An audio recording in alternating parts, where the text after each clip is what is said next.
10秒钟克隆自己的声音，跟着我1分钟，你也能学会。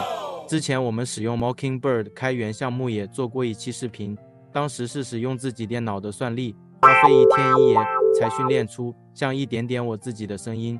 而这次我们将使用剪映，不消耗自己电脑算力，任何人也可以学会。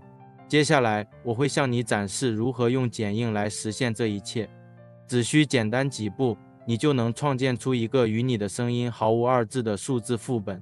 首先打开剪映，点击新建文本，随便写点什么，点击文本朗读，点击我的，紧跟着点击加号，按下录制按钮，然后按照指示读出给定的文本。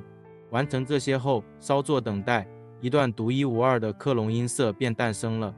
更棒的是，这项技术支持中英文，让你的声音跨越语言的界限。你可能会惊叹，这太不可思议了。确实，剪映的这项克隆音色功能简直让人难以置信。它不仅能让你轻松在视频中使用自己的声音，还能让你的英语听起来毫无瑕疵。This is your cloned voice. Hope you like it. 彻底解决了语言不通的尴尬。那么，如何让这个克隆音色更符合你的个性呢？